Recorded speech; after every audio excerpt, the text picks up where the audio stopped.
My 600-pound life shows people constantly failing to lose weight, living in awful conditions and blaming everyone but themselves. But there's been a few cases where things actually went right. I've covered a ton of my 600-pound life episodes, and in this compilation of my videos, we're looking at each of the stars who managed to lose the weight and turn their lives around, starting with Brandon, who in my opinion is one of the most mature stars ever to see Dr. Now, but even his story wasn't without its hurdles.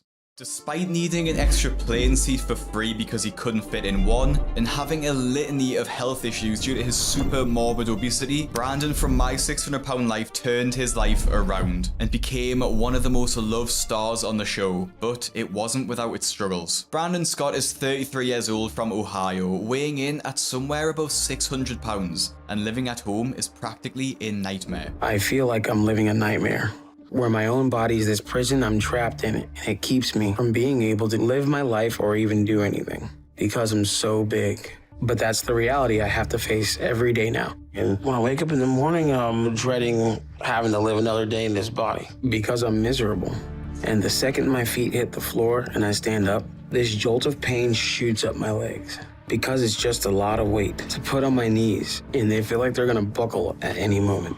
And to make it even worse, I have severe lymphedema, which are these huge masses that have formed on both of my legs that hang and pull on my inner thighs. Brandon is on the brink of immobility and has to push himself every day to leave his bed because he knows that if he doesn't, his quality of life will just get worse and worse. So it makes it even more painful to move and get around. It's almost unbearable, and it's a big mental struggle for me to continue to convince myself to try every day to even get out of bed. But I push myself because if I don't, I know that it'll mean my girlfriend Taylor will have to start bathing and cleaning me in bed. And I'm terrified of falling anytime I'm up, but especially when I'm in the shower, because if I do, it will be catastrophic at my size. So I know it's extremely bad, and I'm ashamed at how out of control I've let my body and size get. It's hard for me to even look at myself anymore because when I look in the mirror, I just see a monster. And I know that's what the rest of the world sees when they look at me too. All I have to do is take one step outside my front door, and then I can see on their faces, he's an animal, he's a monster. What is that? It's just embarrassing that I've let it get this bad because I can't stop eating. And there's not a moment where I'm not craving something. And there's nothing that's as good as the first meal that starts the day because I've been waiting for it since I went to bed. Once we get a glimpse of Brandon's relationship with girlfriend Taylor, it becomes obvious how he's gotten to this size, as she is clearly overfeeding him and bringing him everything he wants. I definitely feel like I enable him some. I feel like he's in pain all the time. Brandon can't stand long, he can't lay long, he can't sit long. He's just uncomfortable always. And I feel like eating his favorite foods puts him in a better mood. And I love him and he deserves to be happy. Despite this, Brandon initially seems to take full responsibility for his size. He admits that he has an addiction to food, describing the feeling as an all-consuming need that he can never satisfy. Brandon actually has quite a quiet and timid nature, which is probably a result of his environment growing up, as his parents would always argue and he was just never able to get a word in. And during those times, I would just normally be in my room. But before I would go to my room, I would go and grab as much food as I could and take it with me, because eating helped calm me down and helped block out what was going on outside my door. I was around 6 at this time, so my weight gain started early on, and I had gotten up to a little over 80 pounds around then. The fight between his parents eventually stopped when Brandon's dad started studying to be a lawyer, and his mother had to start working extra hours to pay all the bills, and they were probably just out the house too much and just too busy to fight. But despite the quieter household, Brandon had to become the primary caregiver to his 2 younger children, with his parents always being out the house. And as you can imagine, this was really stressful for Brandon, as he was still young himself, so he would resort to food as a source of comfort when things got too much for him, which was usually all the time. And by the time Brandon was 12, Brandon weighed over 250 pounds. As Brandon's weight started increasing even more, it became pretty noticeable, and Brandon's mother started to verbally abuse him about it, insulting him over his weight whenever she got the opportunity. I have discussions with Brandon's dad about his weight, and sometimes he said, let him just enjoy life. But I said, you need to work out with him so that he can lose the weight and he'll have a buddy system. I wasn't too happy with my mom trying to manipulate my relationship with my dad, so all of that put even more strain on my relationship with my mom. And it didn't work because I still kept eating and gaining, and by the time I graduated high school when I was 18, I was over 400 pounds. Brandon's mother was trying to get him to lose some weight through going to the gym, but this backfired when it damaged their relationship, as Brandon was not ready to commit to losing weight, and took his mother's advice as insult instead. And just as Brandon's relationship with his father started to get better, he found out when he was 21 that his dad had been having an affair with another woman for years, devastating the entire family. His parents split up, with his dad moving out of the house, leaving Brandon broken and upset about the situation. After graduating college, Brandon then had to move back into the family home to support his mother and his siblings, as his dad was no longer in the picture. So what my dad did destroyed my life, and I've never forgiven him for that. He just tore down our family like it was nothing, and I've never been able to recover from that. But how I dealt with it was by going back to food. So at that time, I started eating a lot again. I had to work to support our family, and to do that, I had gotten a job as an elementary school teacher. And it was a very active job, but I got too big and couldn't do it. I was 24 at that time, and I put on another 100 pounds over the last few years to get over the 500-pound mark. Brandon started to gain and gain after losing his job as a school teacher, only leaving the house to go to church, which is where he met his now girlfriend Taylor. First time I met Brandon, my first impression was kind of a shock because I've never seen anybody like that before.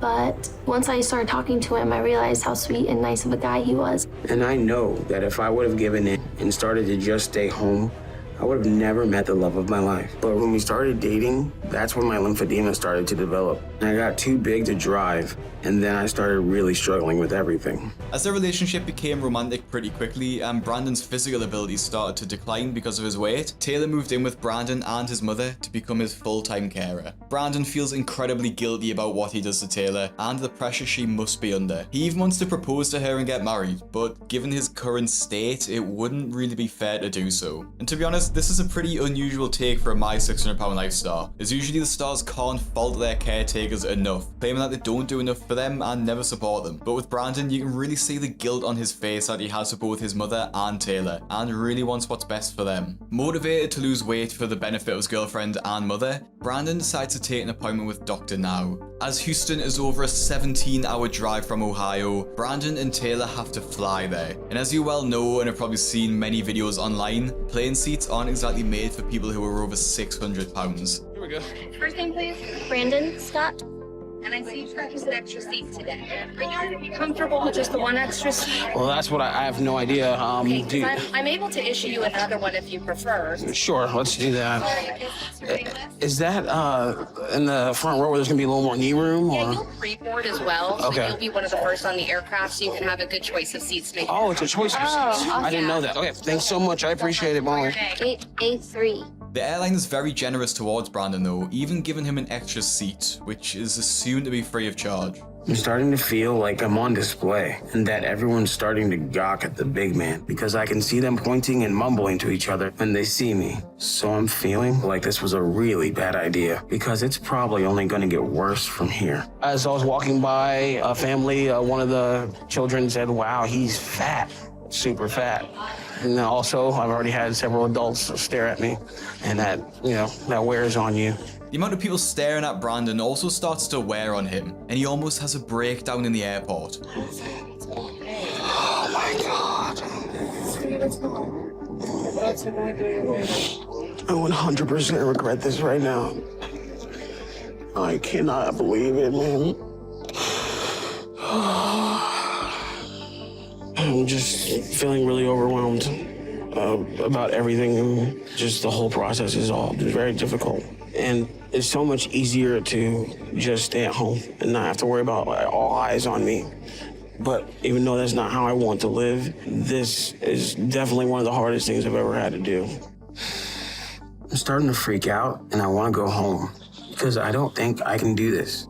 I have so much of this trip left to go, and I shouldn't have convinced myself that I was ready to do anything like this, because I'm not. Despite his anxiety, Brandon pushed it out and did end up getting on the plane and fly to Houston, and is now ready for his appointment with Dr. Now. Not only is this a major step for Brandon in his weight loss journey, but it's also the first opportunity Brandon has had in years to finally know exactly how much he weighs, as when he was previously weighed at other hospitals, the scales maxed out at 500 pounds. The other thing I'm nervous about is finding out what I weigh now. I'm hoping I'm still in the 600s, but based off of the last time I was weighed, I think I might weigh over 700 pounds. But I really hope it's not that bad yet, because making it that high would be a whole other level of out of control that my weight will have reached.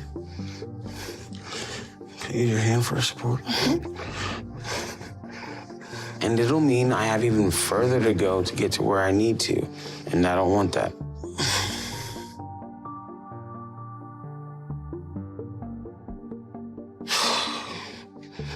That's what I was afraid of. It's hard to believe. I've let my weight get that high, but I've known that it was getting to this point. I can feel it and how hard it is for my body to move around now. But it's still embarrassing to see and know that that number represents me, because it's just not human. It's not what anyone should ever weigh.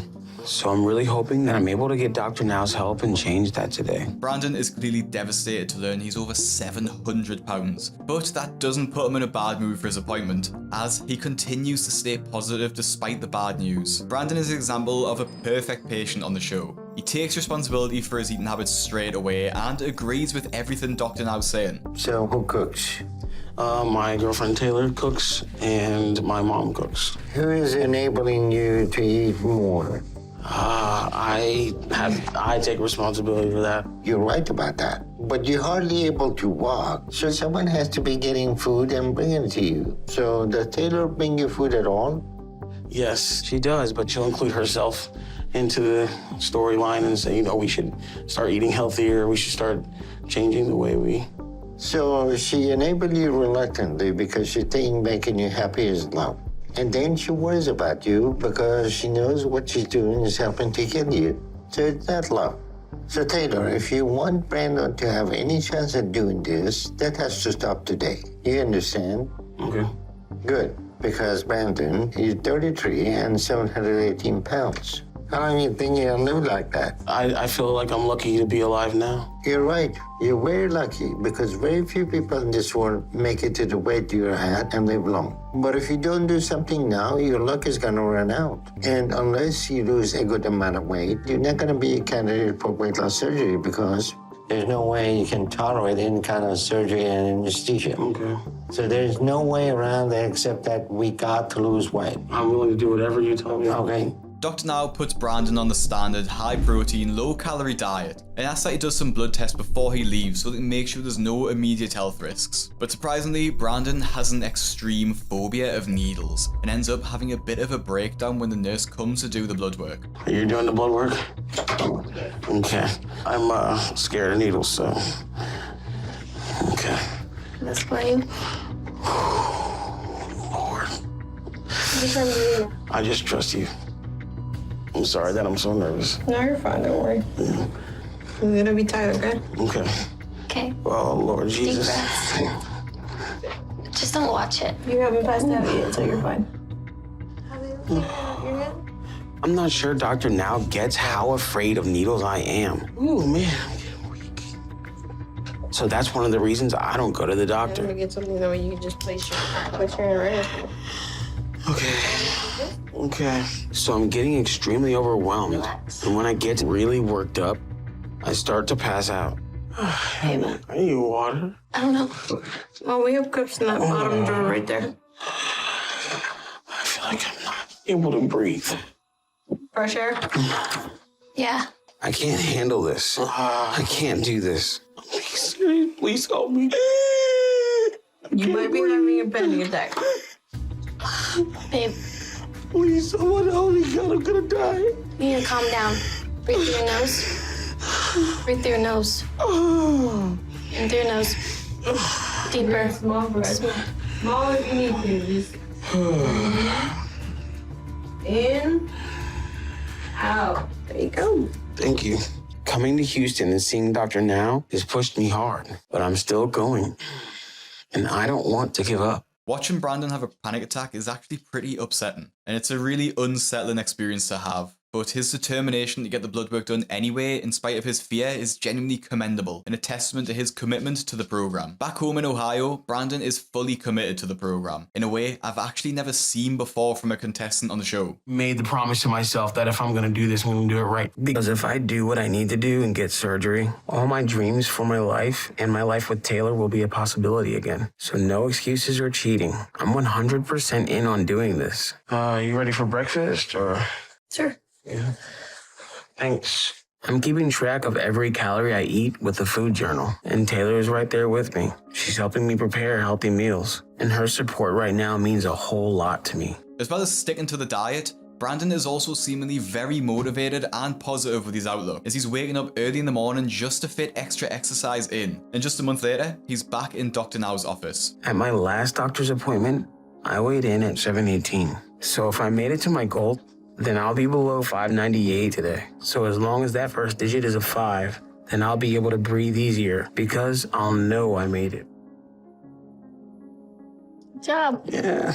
It's really good. Thanks. And I'm really happy with that. All my anxiety and fear is gone right now. And I'm just excited because I feel confident with that weigh-in that Dr. Now is going to approve me for weight loss surgery today. Brandon's weight loss is actually incredible. 141 pounds in 1 month is genuinely insane. Doing all right. So I see you made very good progress. You're down to 577. Yes. So you lost 141 pounds in 2 months, huh? Yes. Good. That's very good. So how did you change your eating habit? Well, I started keeping a food journal immediately, writing down the calories of everything that I eat. And I make sure that I cut all the sugar and carbs out of my diet and my intake. Good. That's very good. Yes. Are you getting any support at home? Absolutely. Taylor's been doing the diet with me. She's lost weight as well. I'm trying to do your diet too, so. Good. Since you lost your weight and you've shown that you can stick with your diet, I'm going to approve you for weight loss surgery. Awesome. Thank you so much. I appreciate that. But now that we got to approve you, don't let you guard down and go celebrate with the food. No, oh no. No, I won't do that. Okay, good. So I'm going to schedule your surgery for 2 months from now. Okay. And that will give you enough time for you to move down to Houston and to do the program for the next year. Okay. But if your progress stops and you start to gain again, we won't move ahead. Got it? Yes. I am very proud of Brandon, his progress and hard work these past 2 months, and of Taylor for doing the diet with Brandon to support him. I know making these changes wasn't easy, but both of them seem to be taking this as seriously as they need. The only concern I have is that Brandon doesn't push himself too hard and gets burned out. It's similar to a runner sprinting too hard too early in a race. They get ahead of everyone, but all of a sudden they hit a wall and can't finish because they didn't pace themselves. So scheduling his weight loss surgery for a couple months out will give him more time to show me that he's able to maintain his progress. And that this wasn't just an early sprint that is gonna burn him out soon. I don't think I've ever seen Dr. Now smile so much or approve someone for weight loss surgery so quickly. Now that the couple are back in Ohio, they need to prepare for the move to Houston, where they need to live for at least a year while Brandon has had surgery and continues with the program and recovery. But tensions are starting to rise in the household as the stress of the move starts to take a major toll on Taylor. My life is on the line if we don't, so I need her to be completely on board with this. And I feel like she's about to reach her breaking point. I don't even know if I'm doing this. Calm down. You can't tell me what to do. You're okay. Brandon, we need to have a serious talk, because I'm dead serious right now. You just need to let her know you need her support right now. Just stop talking, Mom. Stop talking. Yeah, I know. I need to hit the road, man. I don't know what to do. I honestly don't know what to do. I feel 100% trapped. Okay, I can't do it. I'm sorry. I don't know why you don't feel like you can. Brandon, I don't want to go. I feel trapped right now. I feel trapped. I feel like you can do this. I don't know. It's not just because I have to leave my family. That's not why. It's not that. If you get there and you put a real, honest effort towards it and you want to leave, there's nobody stopping you. But you didn't even... It's the fact that you can't do it on your own. I started something, I want to finish it, but I don't want to finish it without you. That's why I feel trapped. But, well, No, listen. I can't do this without you. Honestly, it's totally understandable that Taylor feels trapped in the situation, as she's pretty much completely responsible for Brandon at this point, as he can't rely on his mother alone to look after him. Taylor's done a lot for Brandon, more than a lot of people would do, and it's not surprising that she feels like she needs a break from it all. Taylor felt like moving to Houston without somewhere to live, as they were going to stay in a hotel while they looked for a place to rent, and a new job was just too much of a risk. And Brandon did acknowledge this, so he agreed to delay the surgery by a month so that they could find a rented property to move in first, and give Taylor the opportunity to start looking for work in Houston. Honestly, you have to give credit to the couple, as they're so understanding and compassionate to each other, and you can tell that they have a really good relationship. They've communicated effectively and came up with a solution that worked for both of them, not just one of them. And that's something that I don't think I've actually seen on the show yet. And once they're in the new apartment and Taylor has a job, Brandon heads to the hospital for surgery. But unfortunately, it doesn't go to plan. When Brandon arrived for his surgery, we checked his weight and ran some tests on him. His weight loss was fine, and he lost another 6 to 8 pounds, so he's down to 509. But the problem is he has developed cellulitis on his legs. And the fatty masses on his legs are starting to succumb to bacteria and get infected. So we're running some tests to determine how severe it is right now. Brandon said he's been feeling sick for the last couple of weeks, but he didn't let us know. So I am concerned right now because if any of this bacteria gets into his bloodstream, it can be very life-threatening. Okay, just finish. Despite all of his hard work and his incredible weight loss, Brandon faces some unknown health risks that are preventing him from having the surgery straight away. But he had severe infection in his legs that had developed into cellulitis. It looked like he has some lapse of hygiene in that area of his body, which can be very dangerous when you're his size, because any infection can very easily and quickly become life-threatening. So we have to postpone his weight loss surgery, and we've been running some tests on him to determine how dangerous his condition has become, or whether it has led to a severe condition like a blood clot in his leg. And obviously this is devastating for Brandon and Taylor, as they were both expecting to have the surgery today. Essentially, Brandon has a severe infection in his leg that has the potential to reach his bloodstream, which could be life-threatening. He'll need a complete course of antibiotics to get this under control before having to rerun the tests in a few weeks and retry for surgery. When Dr. now examines Brandon's leg, the extent of the infection is clear and demonstrates the horrific effects that extreme obesity can have on a person despite their positive attitude. Yeah, this is all soft tissue infection.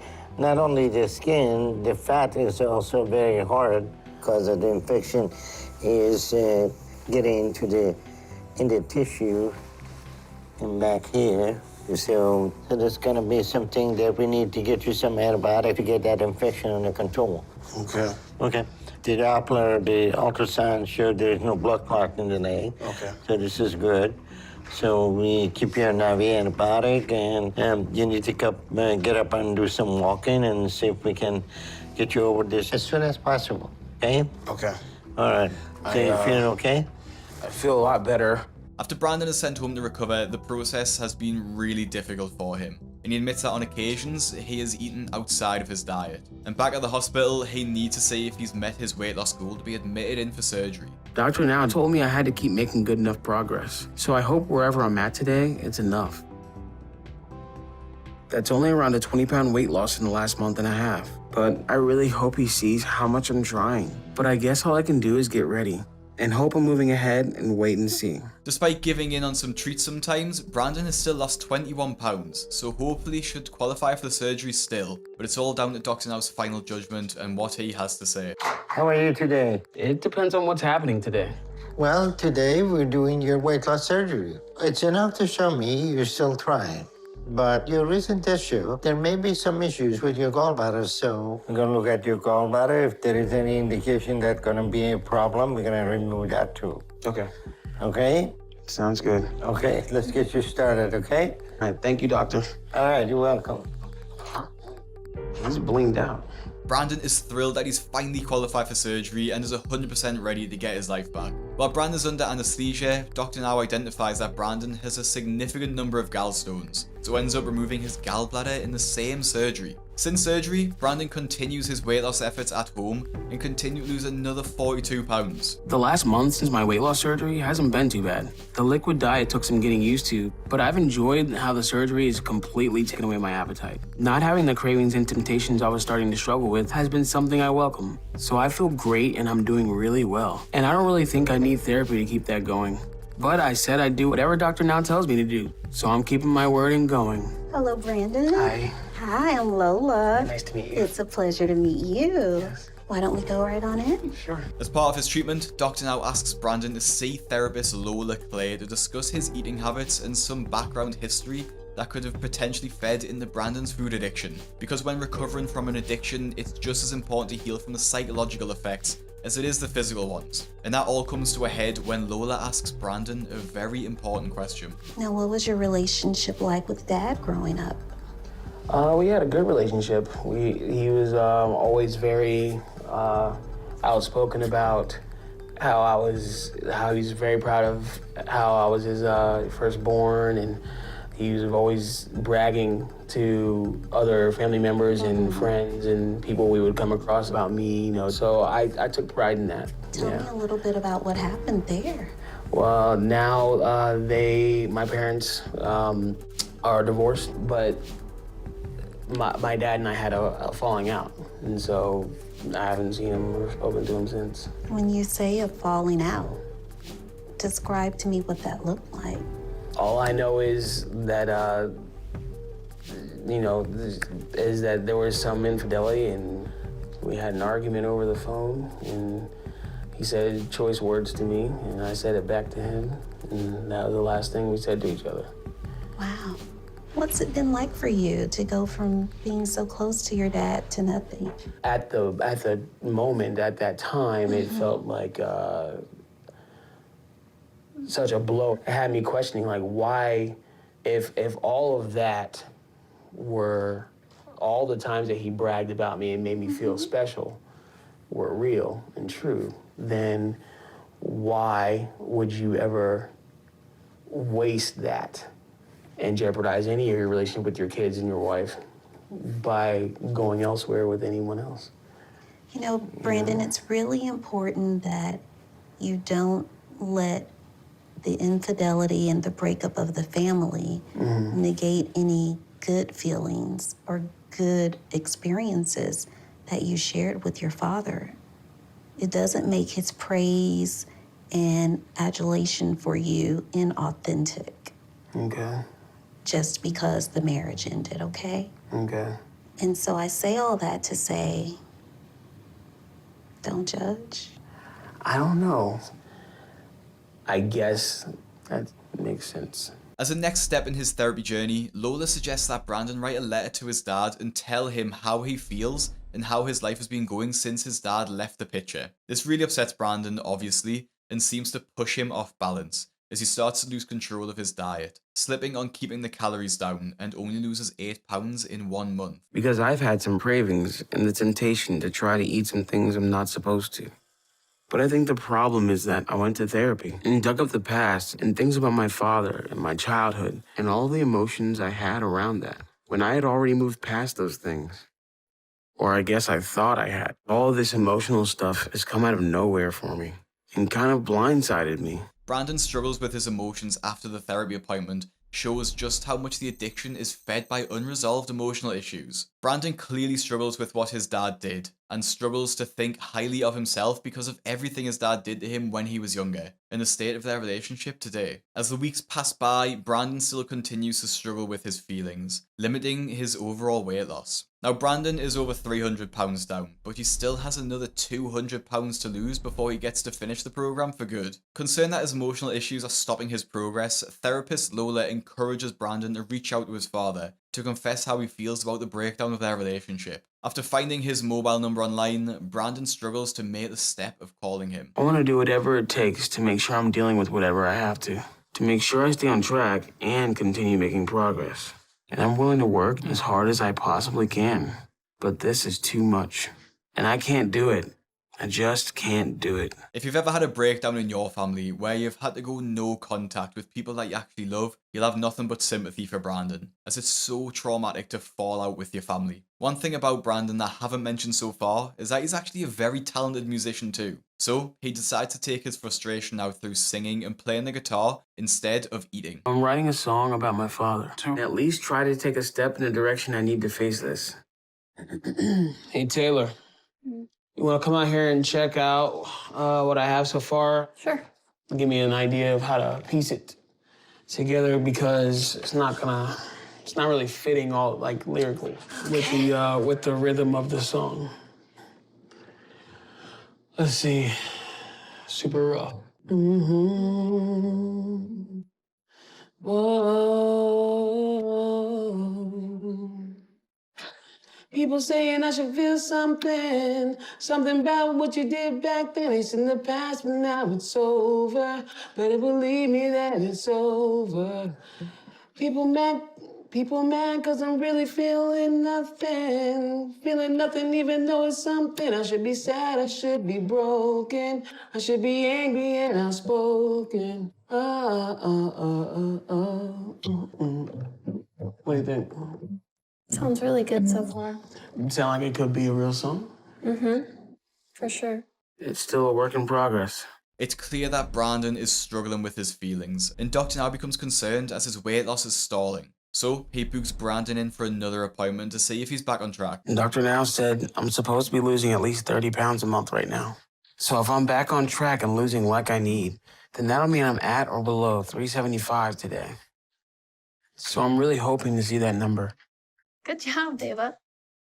That's awesome. Lose. Okay, you guys can go ahead and go to room 5. Okay, thanks. That's not where I'm supposed to be at, but at least it's a lot closer. The weight loss of just less than 30 pounds isn't where Brandon is supposed to be, as it definitely should be over 50 pounds each month. But it's a step in the right direction, especially as he wasn't losing the month before. It's more than lost in the previous 2 months put together. So it's really good to see that Brandon has started to pick up the pace again. If Brandon keeps going, he'll eventually make it to the next step in his weight loss program, which is the excess skin removal surgery. And this is something that honestly rarely happens on the show, as not many stars even get to this point. So it's amazing that Brandon's got so far already in just 1 year. It won't be too long before you're ready for skin surgery. And then you're going to be a totally different person being under 200 pounds. Do you know what you want to do first? The upper body or lower body, or just depend? Well, let me take a look at your extra skin in your abdomen and your leg and see what's going on with it. Okay. All right, you got a lot of extra skin we're going to take off, okay? Let's see how the leg doing. Better ain't in new pants. These are too big. Yes. Need to wash them with warm water. All right, you are losing a lot of weight, but this is still a lot of fat in it. So if we lose that weight, and we can take all that skin off in both legs and get your leg more natural looking, and you can walk and do exercise much easier. Looking at Brandon, it's obvious how much weight he's lost just by the excess skin he has. The surgery will not only improve Brandon's life dramatically, as it will correct the proportions of his body, but also just remove the additional weight from the excess skin that cannot be dropped through weight loss. Easier to go ahead and do and start with this while you're losing weight. And this is going to be easy to heal. Okay. Probably we're going to end up taking 60, 70 pounds of extra skin off of you. Oh, wow. That's good news. So we have our game plan. Once you get under 350 here soon, we'll start with your arms. And as the episode ends, Brandon is extremely positive in his outlook, and there's no doubt that he'd continue to lose weight after the show ended. In a 2023 TikTok update, Brandon sheds some light on what it's like to be on My 600 Pound Life too. It was really difficult for me to make the decision to even want to be on the show to begin with. It's very vulnerable, and you allow the world in to see you at your lowest point. And so, after I got over that hurdle, I realized that I need to be in constant prayer in order to get through this. And so my advice to anyone who might be struggling with any sort of addiction or any sort of stronghold in your life is to be in constant prayer. Circle whatever your issue is, whatever your demon is, circle it in prayer. God is on your side. God wants you to succeed, and he has something amazing in store for you. Being in constant prayer is what got me through. God never allowed me to feel hunger. That's the truth. Take it, leave it, believe it or not. He didn't allow me to feel hungry. He didn't allow me to have my cravings that I would usually have. He didn't allow me to falter in the gym when I was working out. If I had an ache or a pain, it was gone just as fast as it arrived because I was in constant prayer over this whole battle, and I won.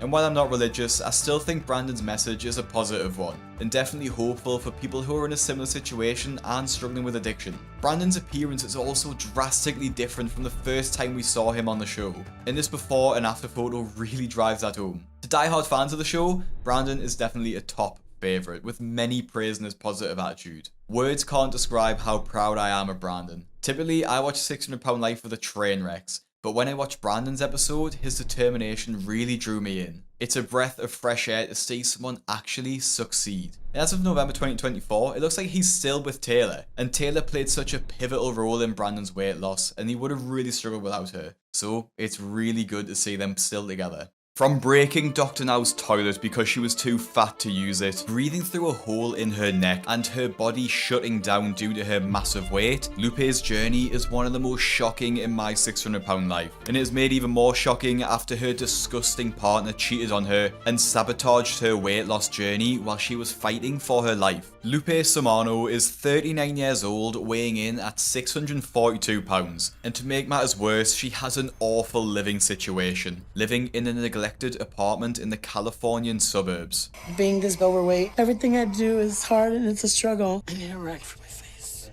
Things are so hard for me. I've lost motivation to do anything for myself. Lupe's severe morbid obesity has put a strain on all of her organs, as she now faces complications with her heart, lungs, liver, and even her kidneys, and her body is literally shutting down on her from the inside out. Her medical issues are some of the worst on the show, as she has type 2 diabetes and actually ended up going into a diabetic coma. Her kidneys have failed once before, and Lupe's fat around her neck is so dense that it was literally suffocating her. This resulted in the doctors having to do a tracheostomy just so she could breathe. If you haven't heard of this before, it's a surgical procedure that creates an opening in the neck directly into the windpipe, or the trachea, to allow the patient to breathe. And I think we really need to put this into perspective. Lupe was so fat that she had to have a literal hole cut into her neck just so she wouldn't suffocate. This type of super morbid obesity is so dangerous, and I don't think many people quite grasp the extreme risk it can have. Dad do like a chin tuck right here and then put the trachea in because even with the ventilator I still needed it. And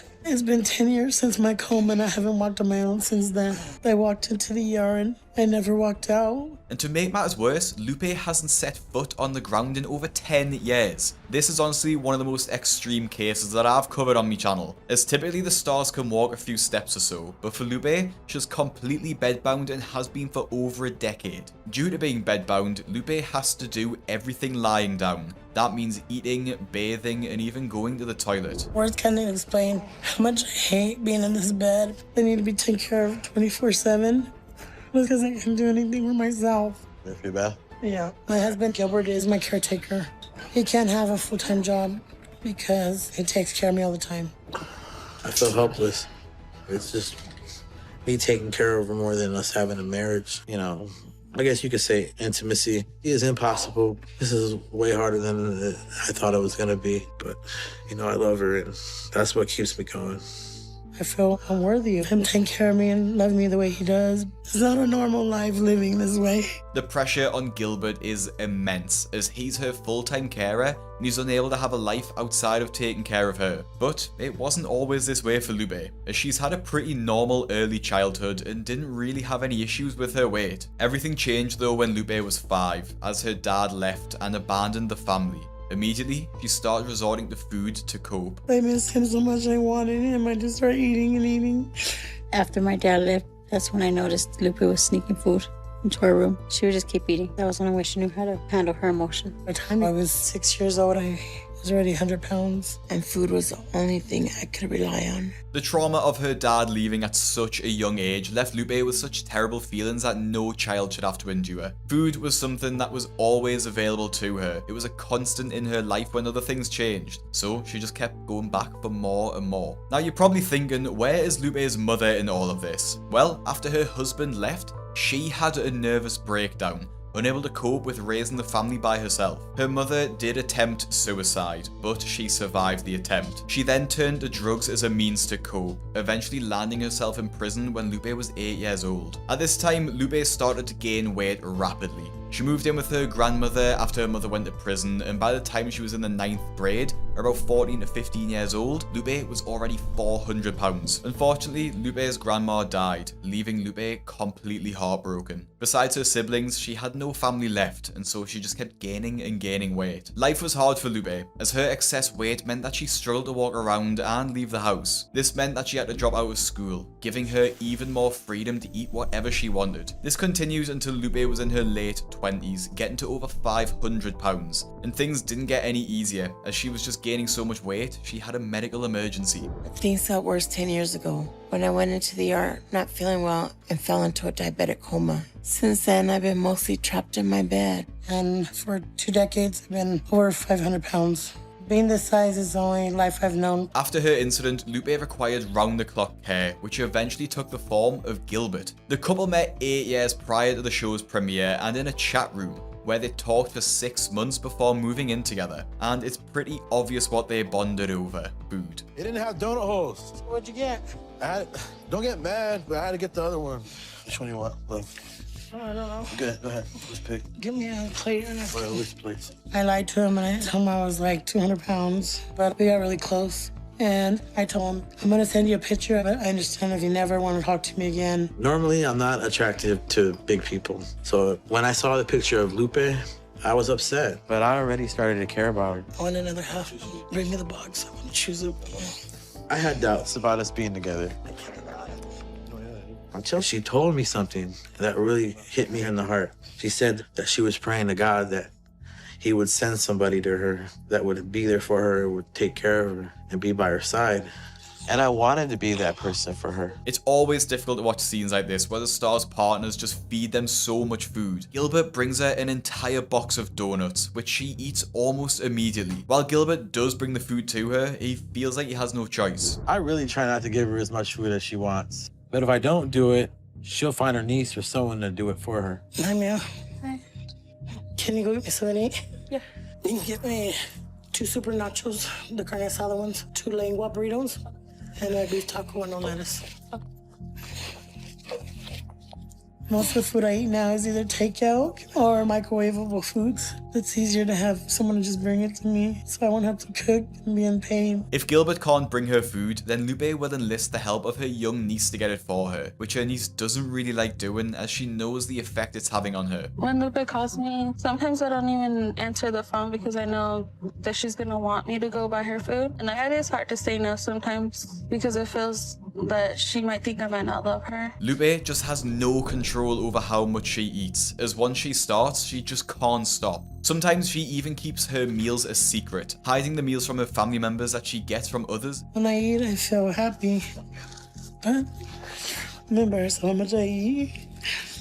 Sometimes I'll order me an extra taco and put it in my purse. Gilbert, you don't even know. And I feel bad because he tells me it needs to be changed or I'm gonna lose you, and I don't know how to change. How to change not feeling full and how to change the addiction of the food. This secret eating is having an effect on their relationship, and Gilbert can't see it lasting much longer. He thinks it will either end one of 2 ways. Either he leaves or Lupe dies. I don't want to live like this anymore. I want a normal life. I want to get healthy. I don't want to live this way. Now, with the knowledge that Lupe will die soon if she doesn't change, Lupe makes the first step towards recovery by moving to Houston to be close with Dr. Now for treatment, as the distance from her home of San Bernardino is just too far to travel on a regular basis. But this is a huge step for Lupe, as she hasn't left her house in over a year, let alone her state. Today we're leaving for Houston. I'm leaving everything I know to save my life. I've tried so many other things and nothing's worked. I'm nervous. I know I'm gonna have obstacles and struggles, but I have a lot of support and I have God most of all. It's gonna see me through this journey. I can't do this. I got this. You gotta do it. Wait. I'm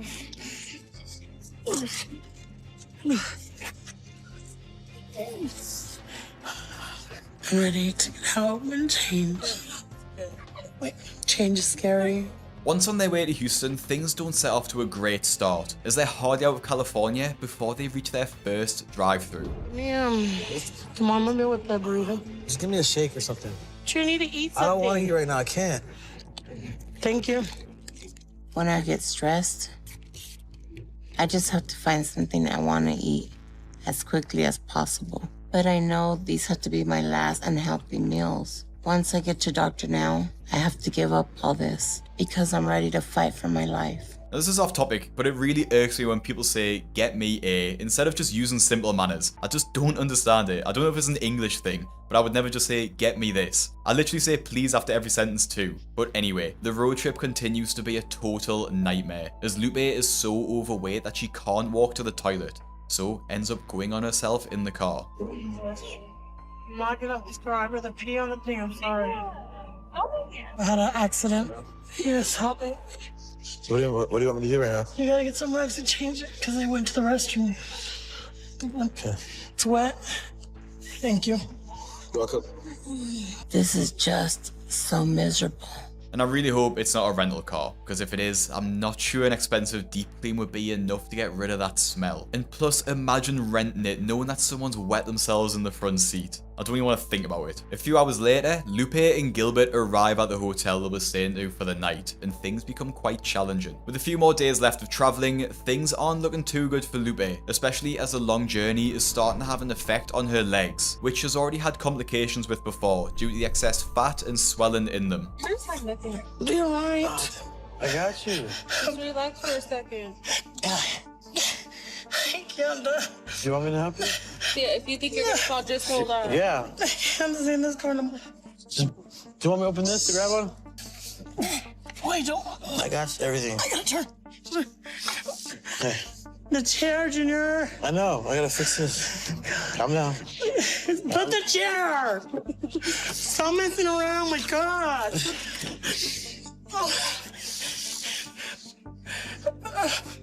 Whenever you're ready, love. Right here. I got your back. Just sit here and take me a break.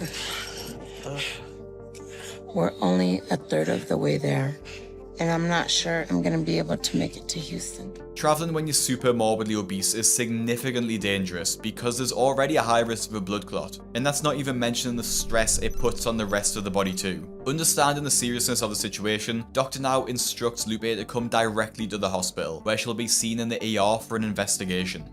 Oh. What's wrong? I'm pain. My legs hurt. It's not my leg. It feels weird and hurts. You're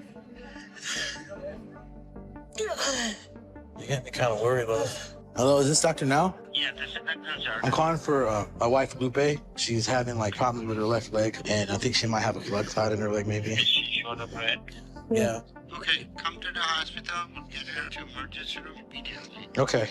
Thank you so much. I can't stand seeing her like this. It's kind of scaring me right now because I love my wife and I don't want her to die on me. The risks of a blood clot in Lupe's leg are serious. The clot could travel up to her heart, and she could end up having a pulmonary embolism, which would result in her death. She should be arriving any minute now. From what they told me, she's been in a small car for 3 days. And that's a long time for somebody her size to have that much stress on her body.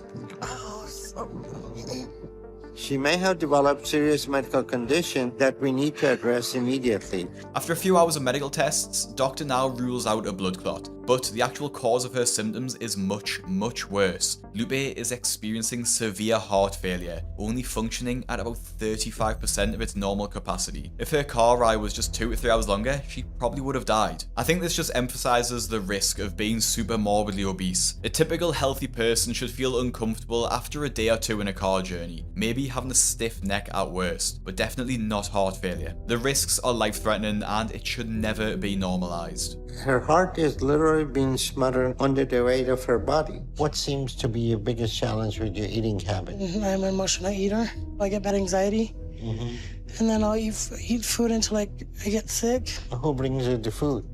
My husband and my family. They don't realize that they are killing you? I know. No? I think they do, but they do it because they love me. Okay. All right, let's see if we can get you in bed. We got a very pathological situation here. She's been killing herself, and her husband has been helping her to do that. At her size, she's been consuming at least 20 to 30,000 calories a day. I'm going to push a little bit. So we need to get her health under control immediately and turn the situation around with her husband. This experience should be a wake-up call for Lupe. As she is so unwell, she may never even fully recover. Arriving at the hospital should be the first step towards her recovery, and the only way to heal her heart properly is to lose weight fast, stopping the pressure and extra strain it's putting on her heart. Dr. Now keeps Lupe in the hospital on a 1,000 calorie a day diet, mostly because of her severe health complications, but also because he knows if he allows her to start the diet at home, it's likely she won't stick to it. Lupe is used to eating 20 to 30,000 calories a day, so the drop to 1,000 is definitely going to be a shock to her system, but it's needed to save her life. I've been in the hospital for a couple weeks now, and I'm trying to adjust to the new diet the doctor has me on. But the food portions are really small, and I feel like I'm starving all the time. I hate the feeling when I'm hungry. It's like all this emotion that's pushed so far down starts to come back up, and I want to run to food. A month later, the diet proves a complete success, as Lupe loses 69 pounds and her heart is in a much better condition as it was when she first arrived. Happy with her progress, Dr. Now allows Lupe to continue the diet at her apartment, but it doesn't start out very well. I was trying to get out of the hospital and I guess I hurt myself and I'm bleeding all over the place. Humiliating, bleeding all over the floor. And I felt like I just wanted to get fast food and sit in this hotel and eat, and I know I can't. I can't. I gotta be strong. After seeing blood on the floor, Lupe thought that she'd injured herself when getting into the wheelchair, but the reality is due to her rapid weight loss, Lupe's menstrual cycle has returned, something she hadn't experienced in many years due to her size. Experiencing normal things like this shows just how overweight Lupe was, and how limited her body was by it. But a few days later on her 40th birthday, everything gets thrown out the window, as her family come around to celebrate with the only way they know how, with food. All right. Somebody should sing happy birthday here. 1, 2, 3. There are days you just have to enjoy life and celebrate. So I'm just gonna enjoy it today. Sit down. I have my next appointment with the doctor in a month, and I feel like I can hit my goal by then. So I'm gonna keep trying. I have to get this surgery, because eventually I know I'm gonna start giving into my cravings every day. All right, guys. Hi, Lupe. Now, I totally agree that you should treat yourself every now and then, and I can't lie, I love a Five Guys milkshake every now and then too, but my life won't be at risk over it. Lupe's life, however, is, and she's completely risking that by overeating a huge meal and excessive portions of cake. It's not even the fact that she'll go over her calories for that day, but rather that it becomes easier to get into the habit of eating bad again once you start slipping on the diet. It might be the first time she's slipped on the diet, but after a day, it won't be the last. Just before her next appointment with Dr. Now, Lupe encounters a huge problem, as she tries to quickly use the bathroom, but instead gets stuck on the toilet. Make me fall. Ready? 1, 3. Oh! Make me up, please. Babe, you're overthinking it. It's broken! I'm not gonna fall the damn thing! The chair broke? Yes! You gotta get off this damn... I'm trying to help you. You're crying more than you're trying. Let me get a nurse real quick. Can you give me a hand real quick? So you can help her push up. Jesus. Don't let me go, please. I'm not. Would you just come on? Okay. 1, 2, 3. I can't do that. Are you serious? You wore yourself out. Because you wear yourself out crying. Dude, what am I supposed to do? I don't know. I'm listening to something. I can't get off. Do we need them? I don't want to fall. Yeah, I don't get them. I can bring someone else if you want. How are you doing? She got stuck. Okay? She got stuck in the toilet. I think it broke the seat. Okay. And this is not a good situation with Lupe. We'll figure it out. She's putting a lot of strain on her heart right now. So we're calling an emergency crew to help her get up immediately because she can easily go to cardiac arrest and there'll be nothing we can do about it. So they need to act fast. How's it going, ma'am? Did you fall down? She got stuck in the toilet. I don't want to fall and hurt myself. Okay, then we're gonna go ahead and get the fire truck out here, okay, and just to help us out. Just get me off the toilet. What we'll do is put someone on your back and get you up in an upright position. Okay. Oh. You need more slack? We're gonna try. Oh, he got my legs. The truck just arrived, okay? So once we get you up, you'll be all right. Yes. All right. Just don't let me go. I got the chair. Can you hold yourself? I got it. Almost there. There. Sit. Yeah, sit. You got it. There you go. There you go. Breathe. Yeah, you did break the toilet. Thank you guys so much. You're welcome. Sir. God bless you. Is that all you needed from it? This is very disheartening to witness. Lupe got to the point that she won't tolerate any physical activity. She is less mobile now since last time I saw her, and took a whole team to get her up and put her in the wheelchair. But right now, I'm very worried about how much strain she just put on her body.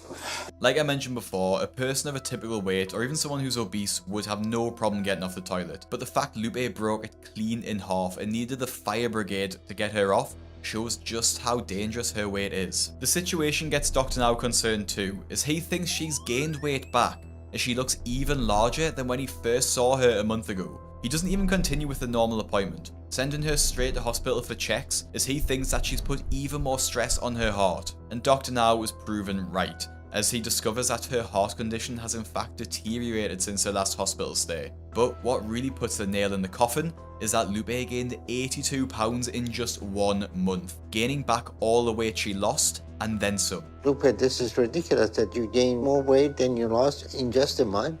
So you start over, because if you don't, you're not going to make it. I'm keeping you in the hospital to start controlled diet again. You're down to your last chance. Do you understand? This is such self-destructive behavior. And her husband, Gilbert, is helping to kill her. Back in the hospital, Dr. Now puts Lupe on an even lower calorie diet than last time, with only 800 to eat per day. Not only this, but they also make Lupe walk around her room consistently to build up her mobility and to increase her exercise. 2 months later, an extra month than last time, just to be on the safe side, Lupe is up on the scales for her weigh-in again. That's 128 pounds you lost now. That's great. The first day she got here, she couldn't even stand. Now she's making progress. So I'm going to go ahead and send you home today. And for the next 2 months, I want you to lose another 75 pounds. Take this seriously if you want to get approved for weight loss surgery, okay? Okay. All right. All right. Super. Thank you. Her husband, Gilbert, hasn't been around very much, and I think that has helped her to stay positive. But I'm concerned with her being back with him on a daily basis and how that's going to affect her. Regardless, she has to prove that she can do this on her own. Until she does that, she will not be ready for any weight loss surgery. Lupe's weight loss is a fantastic step in the right direction, but her partner Gilbert does present a huge blocker towards this, as he was partly responsible for her previous weight gain. He blames this on a lack of knowledge about how to eat healthy, but when Dr. Now gives him a diet plan and instructions and recipes, it's hard to see how he could still use this as an excuse. The second time around, Gilbert does seem a bit more positive than last time. He even makes an effort to come up with healthy recipes and wants to change his own attitudes towards food. I'm doing this for her because I love her and I want to see her get better. I'll do anything I can for her. I just want her to comply, and I need to stop enabling, bringing the wrong foods. This time I'll make the right choices, get stuff that we need to eat. So I don't want to go to the doctor's office and find out that my wife gained weight. Okay, thank you. You too.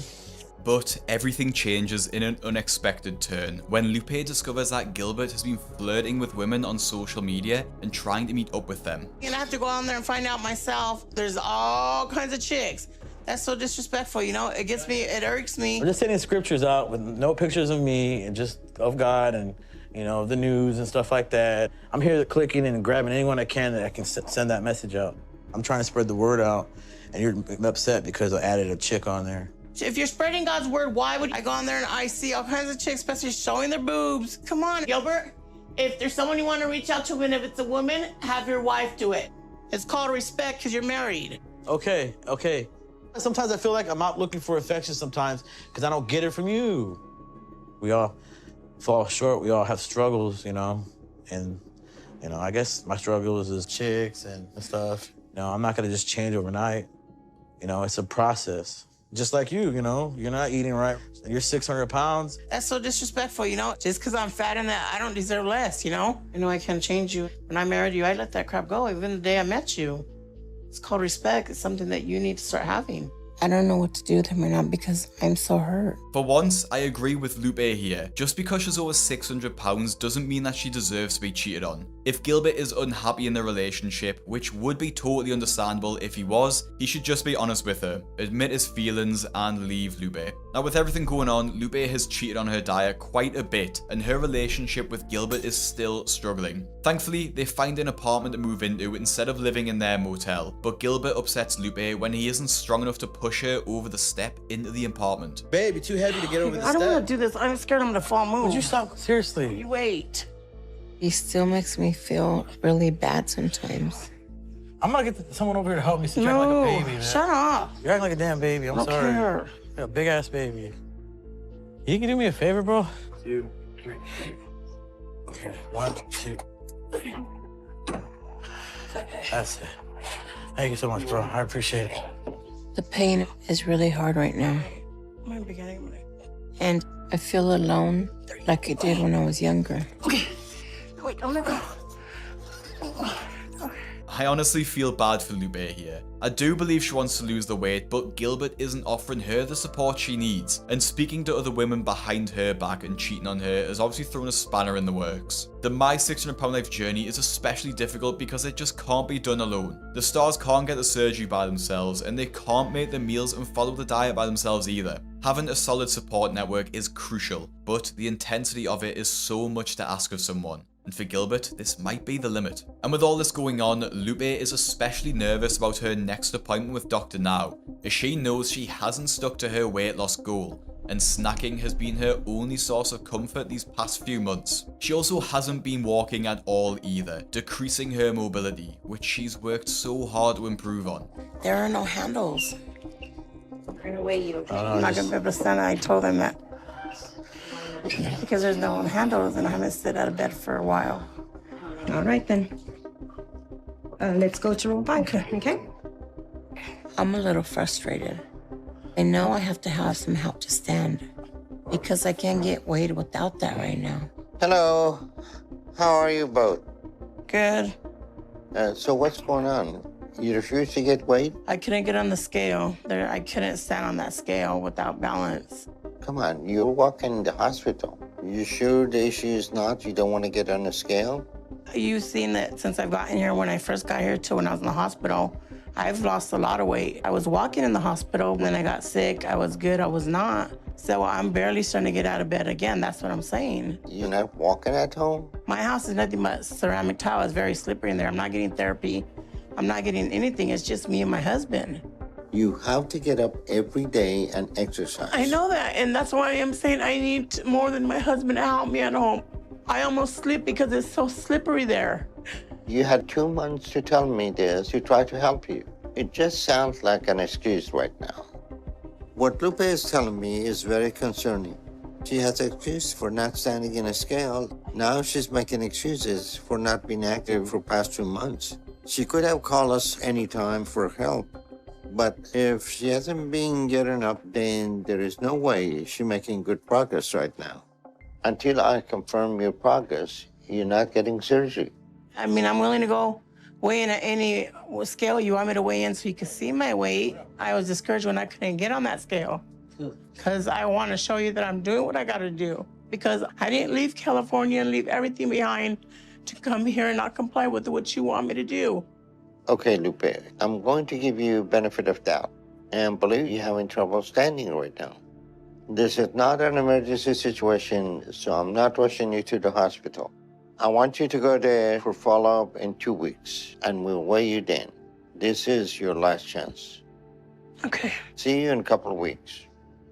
Hopefully, Lupe will recognize the second chance as opportunity to try harder to do what she needs. Whether Lupe doesn't want to get on the scales because she really thinks she won't be able to stand, or because she doesn't want Dr. Now to see that she's gained weight, is up for discussion. But the truth of the matter is that both of these reasons aren't good enough, and are a major setback for Lupe. She's several months into the treatment now and should be able to walk unassisted for at least a few seconds. It's really sad to see her regress like this, especially as now it looks like she's lost all motivation to even continue with the program. As Dr. Now doesn't believe Lupe's excuse, he gives her the opportunity to return to hospital 2 weeks later, where she'll be weighed on a scale with handles so that it will be easier for her. Those 2 weeks come around quickly, and the reality of the situation is about to reveal itself. And I'm so scared what he's gonna find.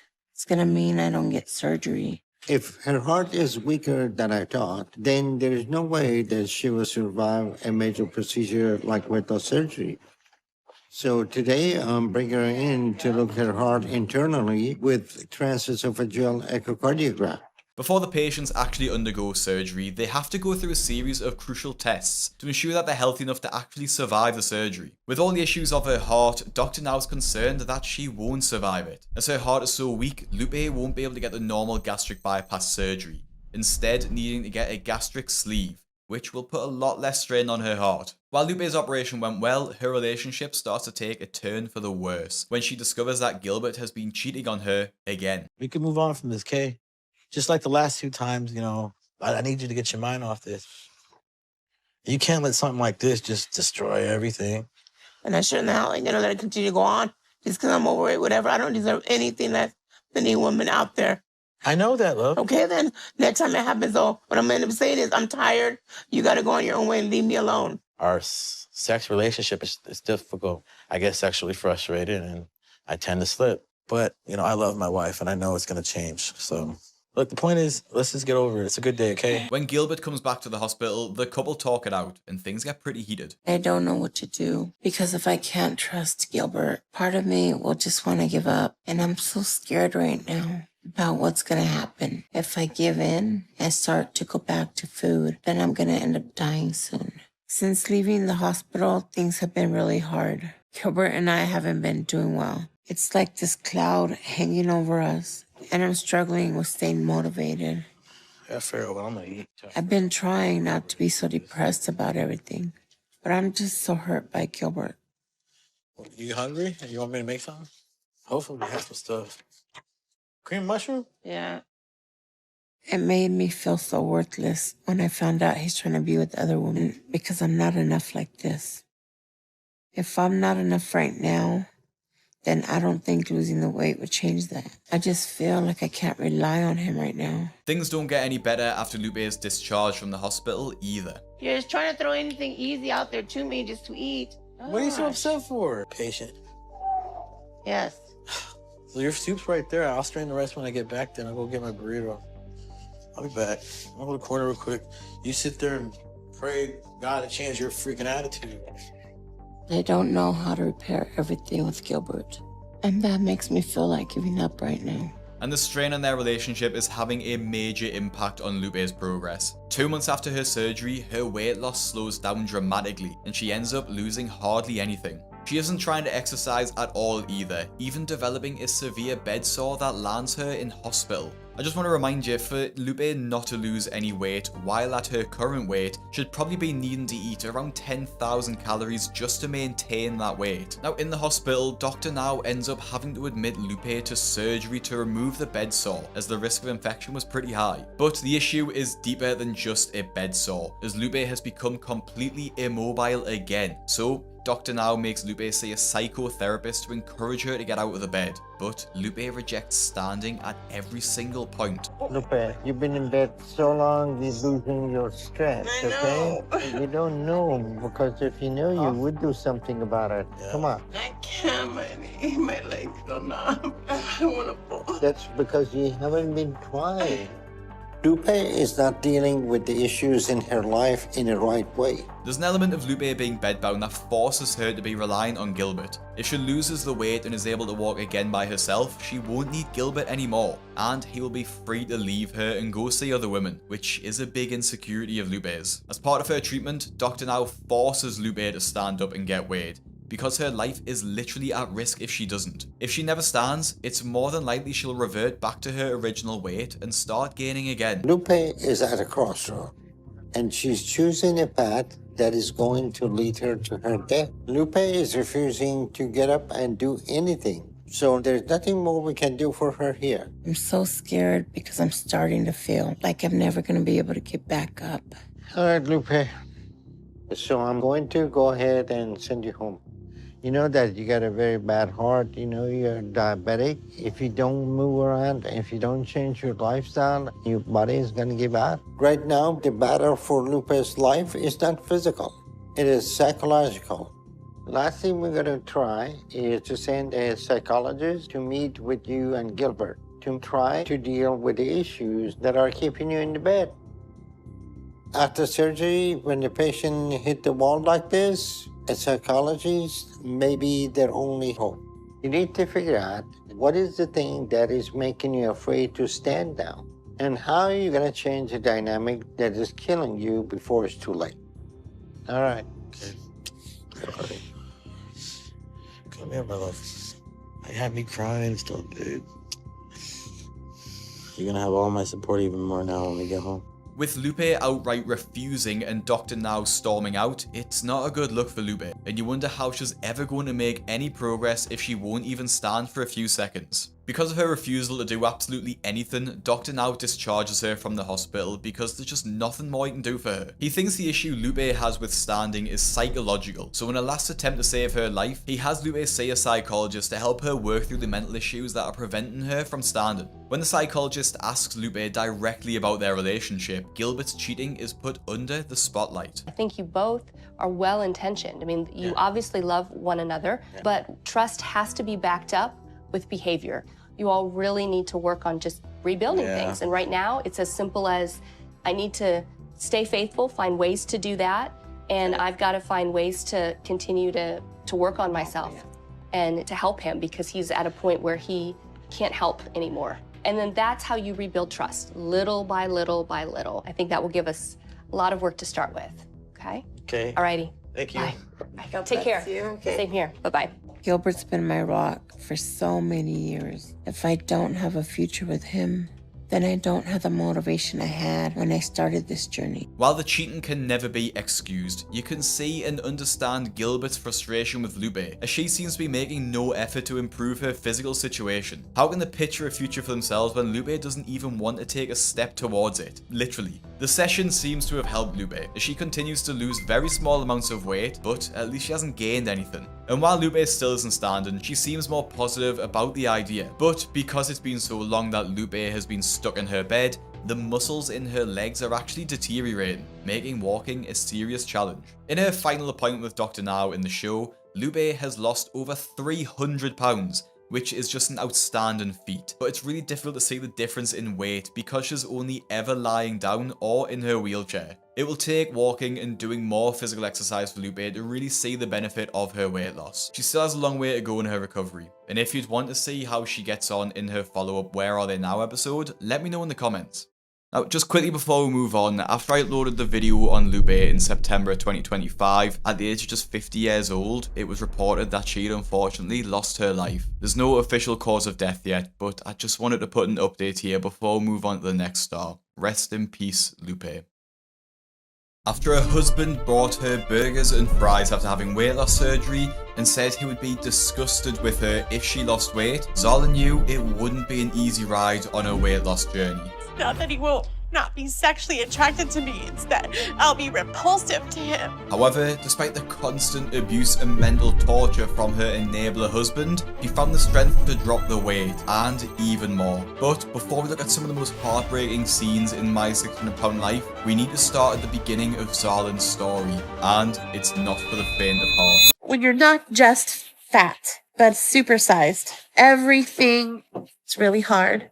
I'm not living a life, I'm just existing. Due to the amount of stress on her body from the weight, Zarlin has become pretty much immobile. Her days have become a constant cycle of eating and watching TV for 7 to 8 hours, with not much else in between. When food is everything, it's important to understand how this came to be, which means we need to first go back and explore Zarlin's childhood to get a glimpse into the potential causes that created this self-destructive behaviour. In Zarlin's early years before she turned 5, she was a healthy, normal child. But beyond this, her weight began to spiral out of control. Her mother was a big contributing factor into her weight gain, as she was absolutely obsessed with the image she presented, rather than the care for her children. This meant that her mother would do strange things to Zarlin, like not letting her lick an envelope to seal it in case she added any additional calories, which is just absolutely insane. Not only does this not make sense, it's also a very harmful message to send to a girl of that age, that she needs to be that concerned with calories after having no additional health problems before that. Zarlin's mother would also restrict her eating in fear that she would gain weight, not letting her buy any clothes until she lost, for example, 10 pounds. As her mother was refusing to feed her, Zarlin took matters into her own hands, sneaking food and snacks whenever she could, because her mother was restricting her so much. From her freshman year in high school to her senior year, Zarlin went from 170 pounds to over 375 pounds, literally more than doubling in size. It's natural for a teenager going through high school to gain weight as they develop and mature, but to this degree is beyond excessive. This cycle of binge eating completely spiraled out of control for Zarlin, as she continued to gain and gain the older she got, eventually reaching over 500 pounds by the time she was in her 40s. But Zarlin's weight is actually unknown, as her scales don't reach beyond 500 pounds, so her real weight could be much more than we know. I bought a scale that goes to 500, but it just reads error now. For many stars on the show, there's usually a specific type of food they love to eat. That's the main cause of their indulgence. And for Zarlin, that's definitely sweets, sugar, and chocolate. One of the main reasons that I'm fat is because I have this addiction to sugar. It's my crack cocaine, it's my heroin, it's my everything. Get some frosting for my brownies. I can't believe they have all these different kinds of brownie mixes. Oh, there's like a big bright light shining down. It's really, really good. It's so sugary, sweet, and delicious. I just want to make love to them with my mouth. Exactly. It's like a sexual thing for me, obviously. She's built up such a tolerance for treats over the years that she can literally finish an entire box of donuts in the car ride home from the supermarket. Her eating habits are completely disordered, and it's especially concerning that rather than feeling the need to change her habits, she actually seems somewhat proud of them. For the longest time, I felt totally fine about my weight. I was actually kind of proud of it. I guess at about 19 years old, I found the organization NAFA, the National Association to Advance Fat Acceptance. And that's when I decided, you know, whatever size I am, I'm just gonna be this size. Who cares? Learning that she's part of NAFA, the National Association to Advance Fat Acceptance, is very concerning. Essentially, this organization was founded to protect the rights and improve the quality of life of fat people, which is quite an oxymoron in itself, to be honest. Everyone should be treated with dignity, regardless of their weight, but as Zarlin testifies, she was proud to be her size, a size that was incredibly unhealthy and actually life-threatening. Personally, I think organizations like this one are quite counterproductive, as it encourages unhealthy life choices, rather than informing its members of the negative consequences of being overweight, which is also harmful to public health efforts to decrease the obesity crisis. And like we saw in my previous video about fat-positive influencers who died, it can have tragic consequences. And look, you should love your body at any size, but that doesn't mean you should stay at an unhealthy weight when it severely impacts your health. Especially someone like Zarlin, whose life is quite literally on the line because of her weight issues. While a member of NAFA, Zarlin also met a lot of people who took advantage of her. When you go to NAFA, you meet lots of men from different countries. If they have the means and they want to hang out with you, then they're gonna pay your way. I was staying in 5-star hotels and skinny dipping in the Mediterranean. I'm having the time of my life. I felt like Miss America. You know, I had a cute little matching panty and bra set. So I took a picture of myself in it and I put it on my profile. That's when I met my husband. She looked so big and comfy and soft and squishy.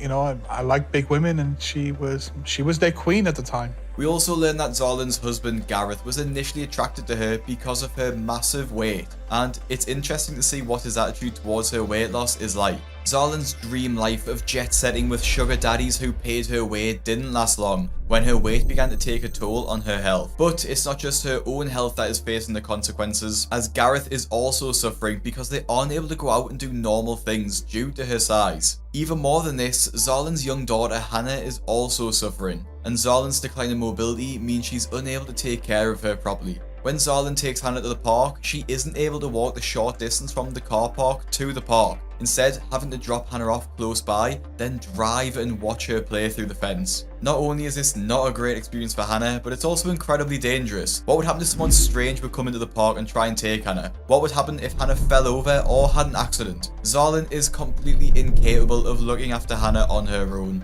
and it really shows. Zarlin's friend Bonnie, who she met during her NAFTA days, but who eventually lost the weight, takes on the majority of the care for Hannah. My weight is really affecting her life, but I don't think she realizes how much. That's the absolute hardest part. I'm Hannah's mother, but Bonnie's able to do all the things that I can't do. She's pretty much raising Hannah. It makes me feel a little sad because my mom is missing out on some fun stuff. Everyone in Zarlin's life, her husband, her friends, are petrified that she will die prematurely. She would leave Hannah behind, barely finishing high school, without a mother at home. Zarlin herself now realizes the jeopardy of her situation and knows she must start the fight for her life and lose the weight. If not for herself, then for her daughter. The first step of her weight loss journey starts with a trip to visit Dr. Now, where she will finally see the actual weight after years of not having a scale that goes high enough. And it gives some shocking results. The scale reads almost 600 pounds, and 50 pounds more than what she was originally expecting. During her appointment with Dr. Now, she firmly believes that the weight loss surgery alone will be the thing that saves her, and that it will require minimal effort to lose the weight. But Dr. Now is keen to show Zarlin that this simply isn't the case. Zarlin need to lose weight, but I'm concerned. She thinks surgery is quick fix. I need to make sure she understands what it's gonna take for her to get ready for surgery. Zarlin, you need to get ready by losing some weight on your own first. I need to see you lose at least 20 to 30 pounds. You have to cut the calorie count down. But the key issue with it will be that you only eat 2 or 3 times a day, no snacking in between. If you don't adjust your mindset, this bypass is gonna fail. She honestly is really lucky that her friend Bonnie is there to support her, as she has also been the same size as Zarlin and lost the weight. So hopefully Zarlin will be able to follow in her footsteps, as Dr. Now places her on a strict diet and asks her to lose 20 to 30 pounds over the next month to qualify for weight loss surgery. The main motivator for Zarlin seems to be her daughter, as she is desperate to give Hannah the best childhood that she can offer. Dead set on her goal, Zarlin really tries to change things around for the better, eating healthier foods and snacking a lot less.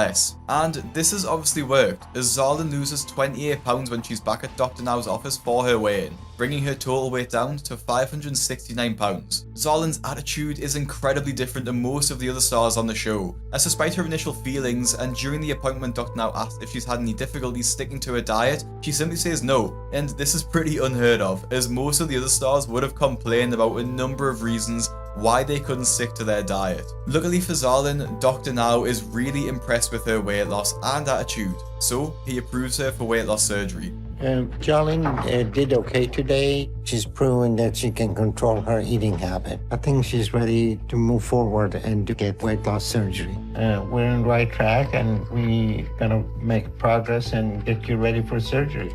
Okay? All right. Makes me happy. Thank you. All right, we'll see you then. This is so exciting. I'm so proud of myself right now. But this all seems to be going a little too well. Zarlin lost the weight with ease, Dr. Now is pleased with her, and everything seems to be going on the right track, except there's someone who isn't quite as happy with the situation. Someone who may have met Zarlin when she was a member of the so-called NAFTA, her husband, Gareth. So, this is it. Tomorrow's the day. I am going to have weight loss surgery. It really did come up really fast. So is this the stuff you're bringing? Yep. Yesterday morning, I told Gareth that surgery was on Wednesday. He's been telling me he's behind me with this surgery, but I don't think he actually thought I was going to go through with it. Pajamas? Check.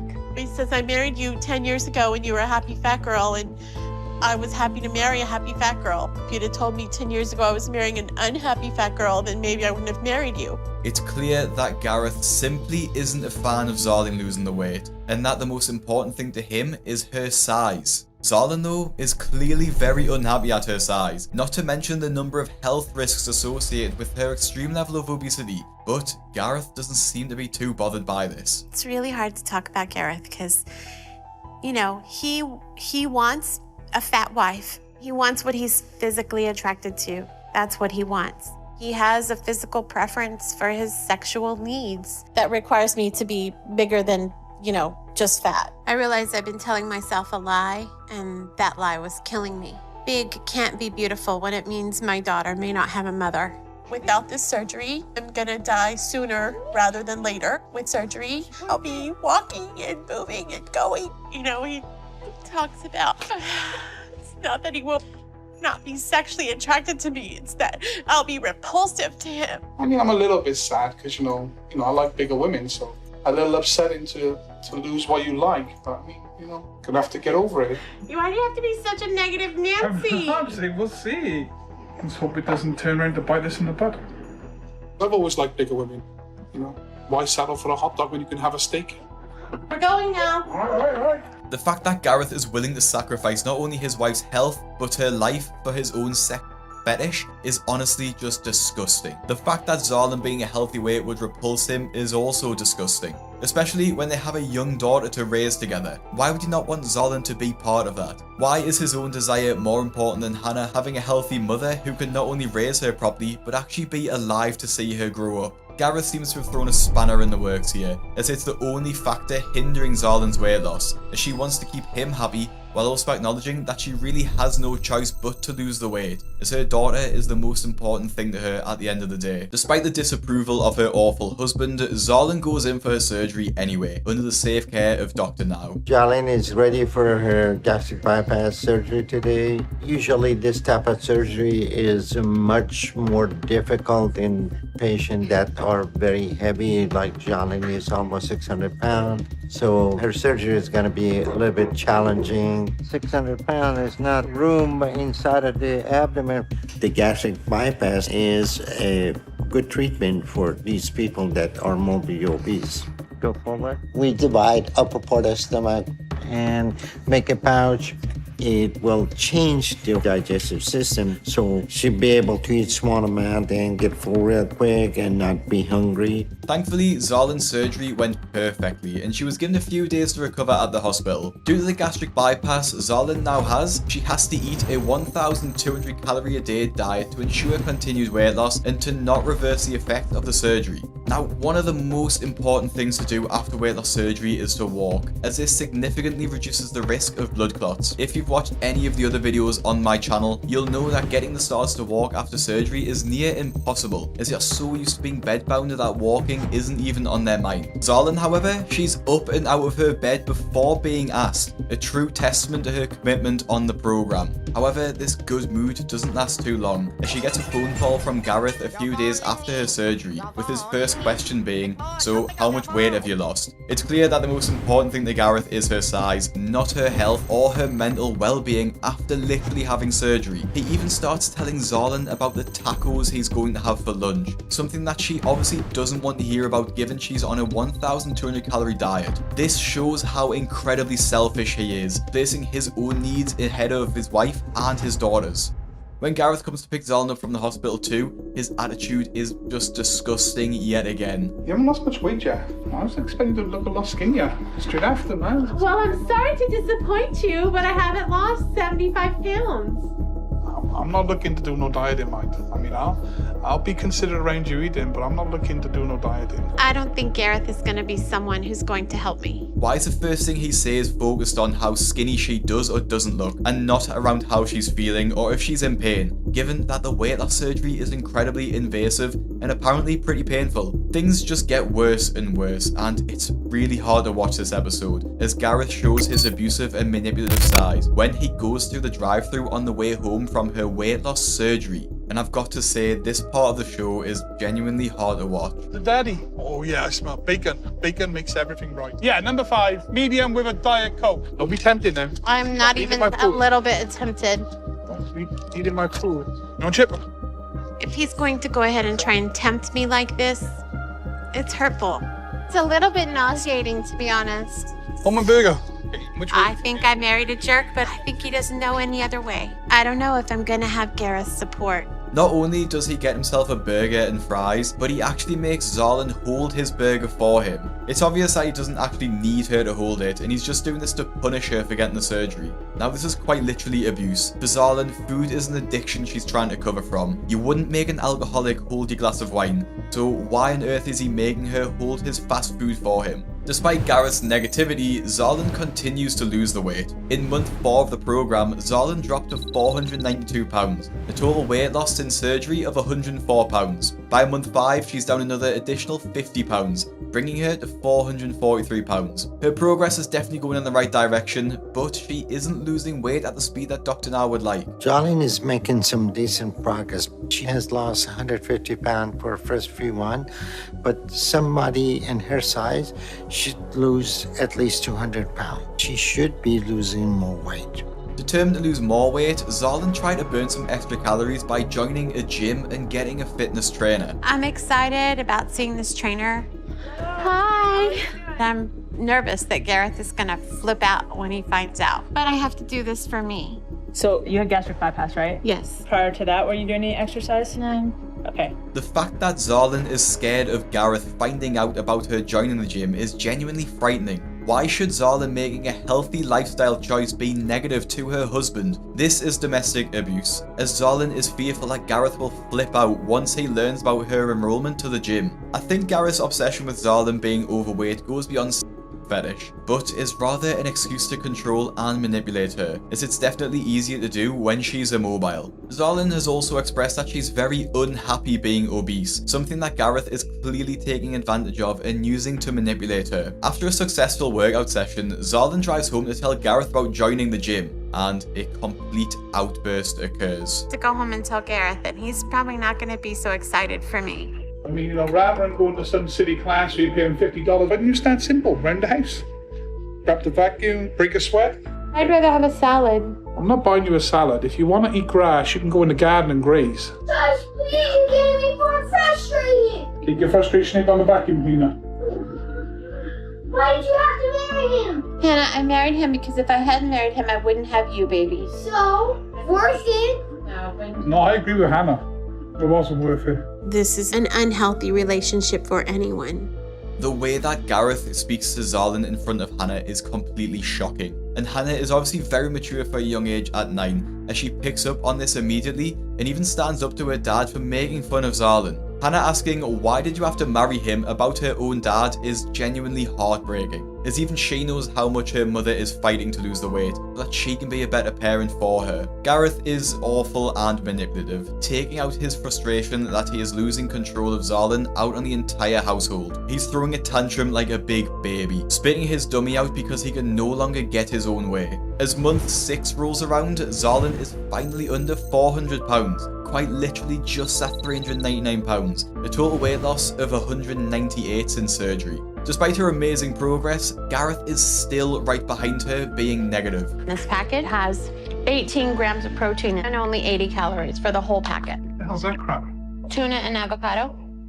It takes work every single day. But Zarlin continues to exercise, seeing her trainer multiple times a week, growing stronger every day. And you can definitely see it, as Zarlin looks so much lighter than she did at the start of the episode. She's also very careful not to relapse and go back to her old habits, as she says it would be extremely easy for her to do so. As a reward for her workout, Zarlin takes a trip to McDonald's for a Diet Dr. Pepper, and it's quite satisfying to see how she's completely changed her attitude towards food, thinking of it as fuel rather than an urge to satisfy. Every once in a while, I do still indulge.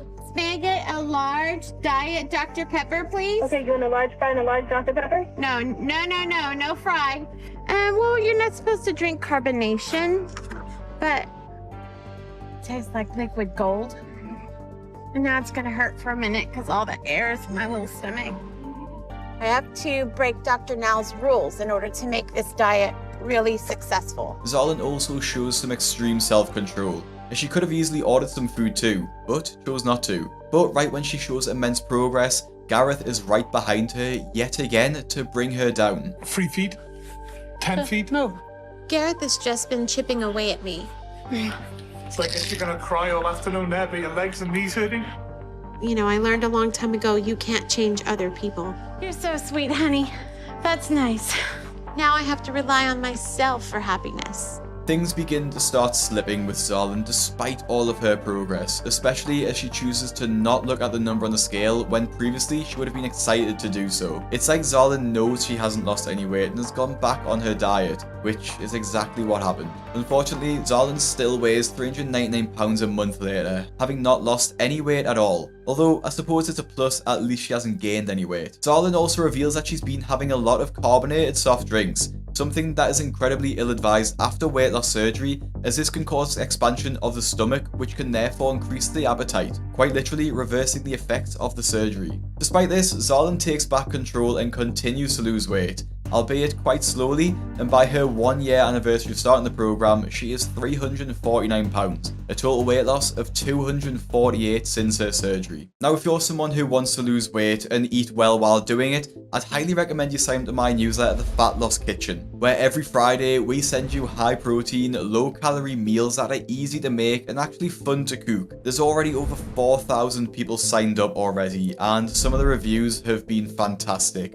which makes it feel like we're making a real impact and people are genuinely enjoying making the meals. If you want to sign up, it's completely free. The link is in the description and in the pinned comment below. Now, back to Zarlin. As her show ends, she's really happy with her situation and has continued to lose weight beyond the show. In recent Instagram posts, Zarlin looks much healthier than when she did at the start of her episode. And you'll also be pleased to know that Zarlin lost a bit more weight on the side, eventually divorcing her abusive husband Gareth, and they now share joint custody of their daughter Hannah. Now, despite the positivity, Zarlin's story was an incredibly difficult one to watch and commentate over. She was highly motivated to lose the weight for her daughter, but was consistently berated by Gareth daily. Her commitment to the weight loss though was absolutely mind-blowing, and she looks like a completely different person since the start of her episode.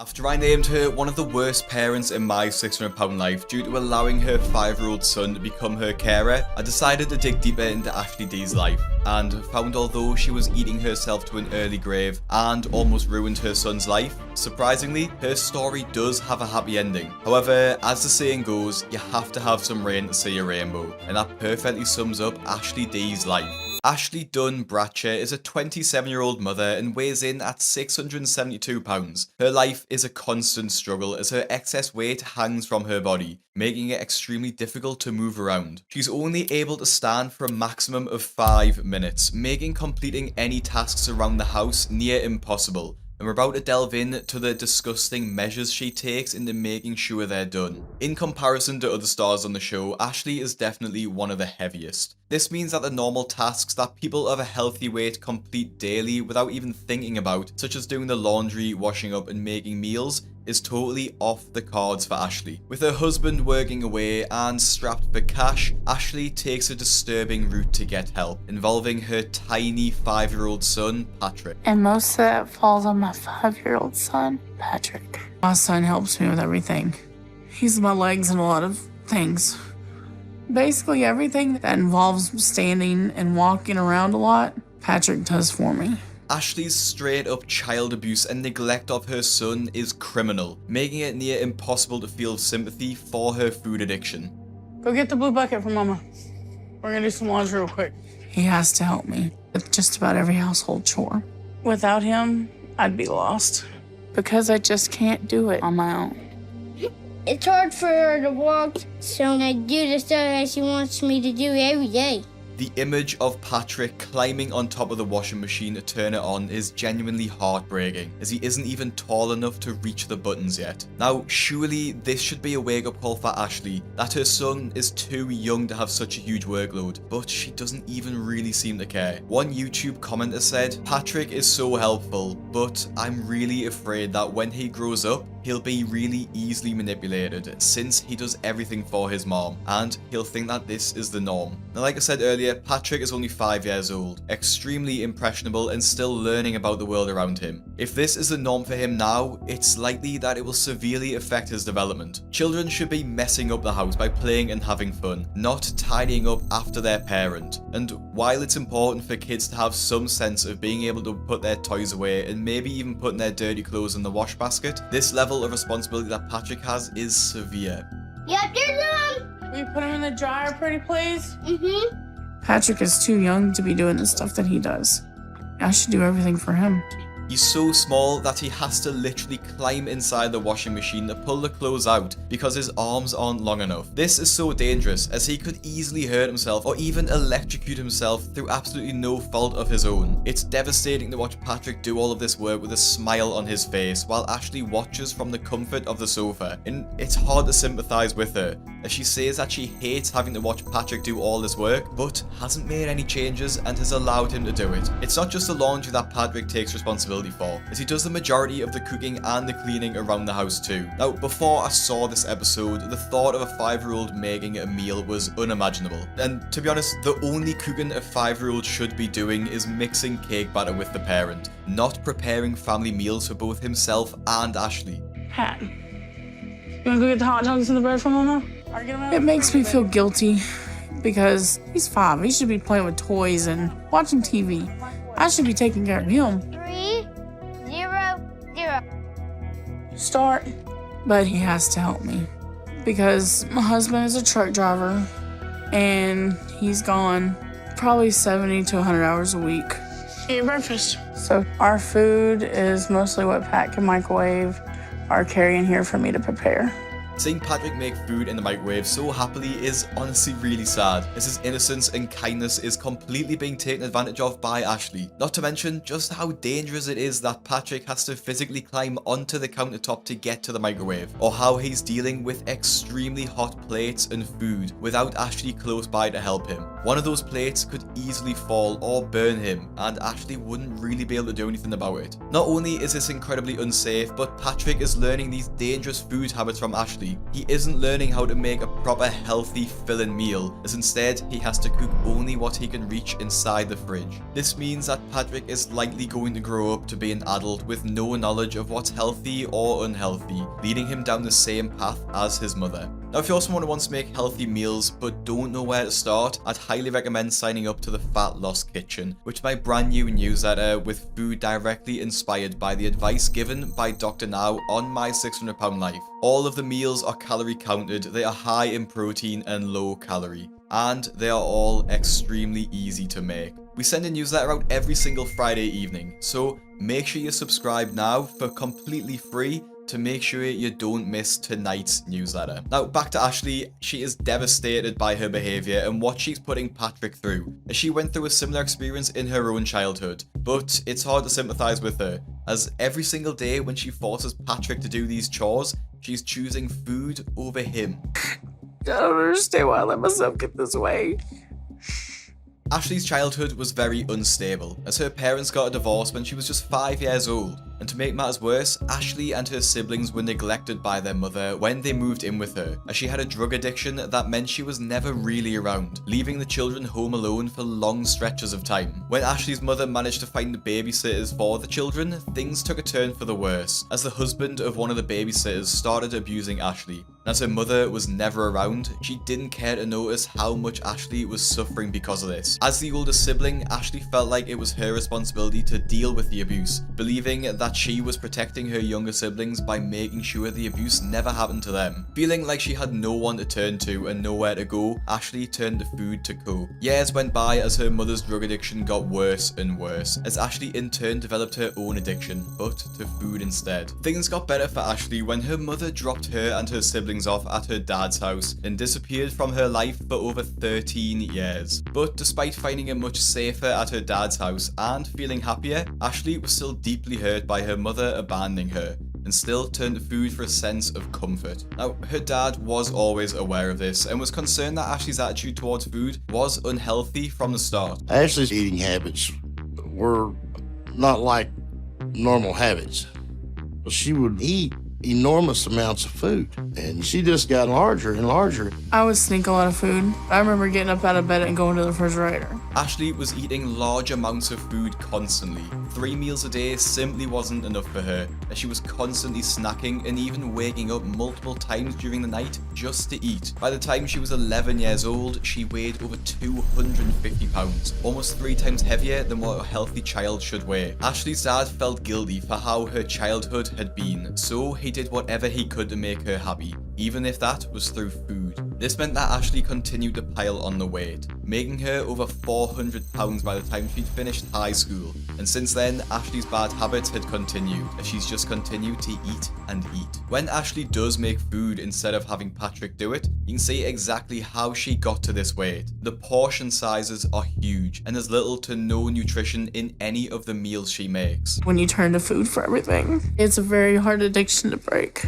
I don't eat that many times during the day, but when I do eat, I eat enough for 2 or 3 meals. My plate alone could probably feed a family of 4. But for that bit of time while I'm eating, it makes everything just disappear. It's like a calm that washes over me. Hearing the way Ashley describes eating is surreal, as it gives her such a relief that normal people would never even consider. For me at least, food is just another part of life. I'll eat when I'm hungry and I'll stop when I'm full. It doesn't control my life, it's just a small part of it. But for Ashley, it's the complete opposite. Food is her entire life and everything else doesn't even come close. To me, food is like sex. It makes me feel good, and once I start eating, it's very hard to stop. As Ashley's habits have spiraled and her weight has dramatically increased, her mobility has decreased. Due to the strain on her joints, Ashley can't walk for more than 5 minutes, so she can no longer do the grocery shopping, instead waiting in the car. She also doesn't like to go out in public as she's afraid people will stare at her, but even hiding in the car doesn't stop this, as a random person comes over to Ashley. But you know, I'm gonna pray for you. You can make it. God bless you. I just hate being stared at. To me, it's the same as if a person doesn't have any legs. You don't stare at somebody. I mean, you just don't do that. This man clearly meant well, but it's definitely weird the way that he came up to her anyway. She's clearly suffering, as she is very emotional throughout this episode and even seems to suffer from anxiety and depression. Her husband, Jacob, is really supportive of her too, claiming that the weight itself doesn't bother him, it's just the side effects that Ashley suffers that do, like the depression and lack of mobility. Jacob will also go to whatever lengths Ashley wants to make her happy, the most damaging of which is through food. Jacob knows if I'm upset, he needs to get me something to eat quickly. If I'm hurting, I want to turn to something that's going to make me feel better, and I know it's food. Let me get the 20 tenders, the meal, and rolls instead of biscuits. Thank you. It's a comfort. It's been a comfort ever since I was young. When you're eating, it's like nothing else matters. Food doesn't judge. It's the only thing that comforts me. Ashley and Jacob clearly have some very self-destructive habits when it comes to food, and desperately need to turn their lives around for their son, Patrick. The trip to Houston to see Dr. Now is monumental to them, especially for Ashley, as it's an opportunity for her to completely turn her life around. Excited for today? Yes and no. I haven't weighed myself in over 1.5 years, so I'm nervous to see the number on the scale, and I'm anxious to see what he's gonna say. Arriving at Dr. Now's office in Houston, Ashley gets a sharp wake-up call when she realizes she actually weighs 725 pounds, over 50 pounds more than what she initially thought. And as you'd expect, she's completely devastated. Just give me a minute.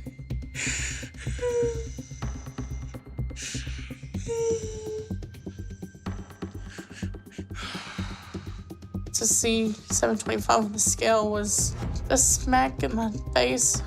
I just hope the doctor doesn't turn me away.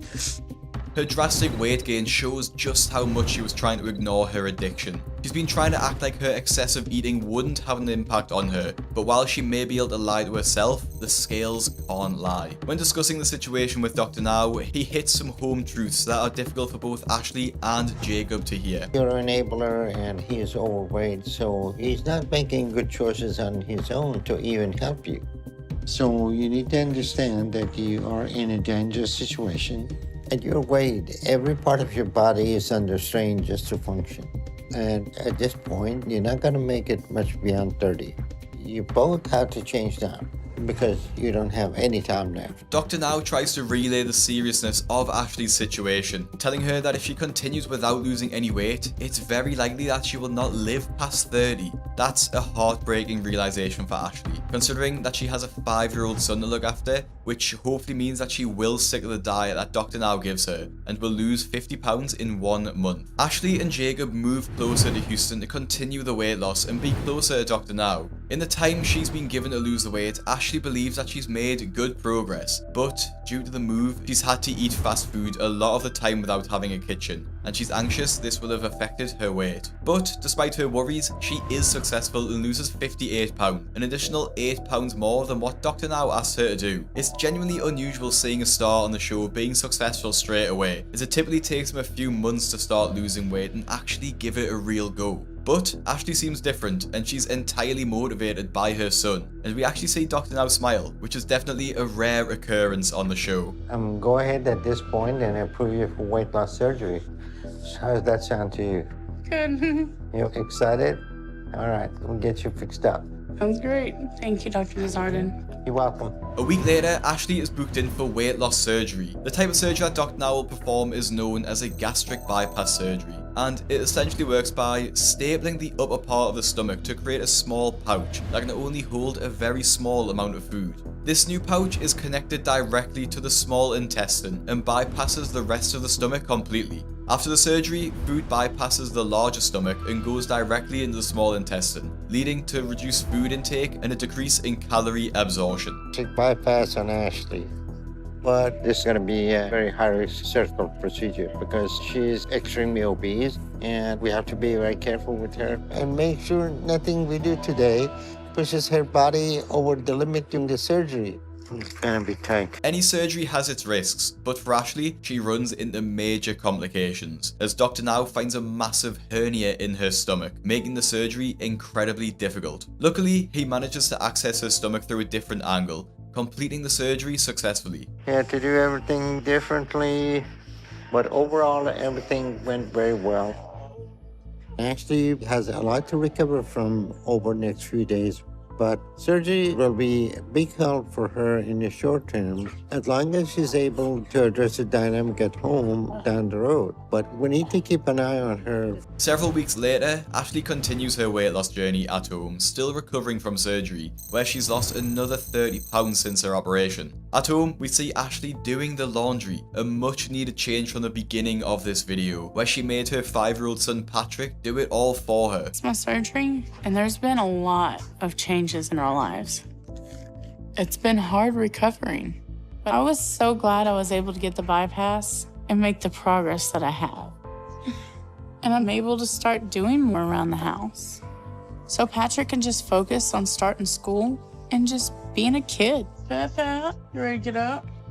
Ashley has clearly changed her life around, and it's refreshing to see so early into her journey. Patrick is able to be a kid again, not having to do the chores he had to do because of Ashley's weight, and her progress continues at home as she loses another 20 pounds as the weeks go by. Her progress is fantastic, and she's clearly committed to the program, something we don't often see with stars on the show. Ashley even makes some more monumental steps, challenging herself to do things that really make her anxious, like going inside the supermarket, something she hasn't done for over 2 years. I've been pushing myself to do more. Right now, I'm trying to go to the grocery store for the first time in 2 years. But I'm a little scared being in there around all that food. I've been making healthy choices, and it's getting tougher. I turned to food for all my emotions. Now, that's not an option anymore. So my anxiety levels are through the roof. I get overwhelmed. My heart starts racing. and I feel like I'm getting a panic attack or something. I don't know if I can do this. I just have to have a minute to myself. I'm literally shaking all over. But I'm making myself do this anyway because it's a fear I need to get over. I got this. I can do this. Even though it's difficult for Ashley, it's important that she's doing it and making progress. Every small attempt she makes at it is a step towards her new life. And the more she does it, the more she'll feel comfortable doing it. But just as things were getting better for Ashley, things take a turn for the worse, as she starts experiencing extreme abdominal pain and vomiting uncontrollably, and she is rushed to hospital.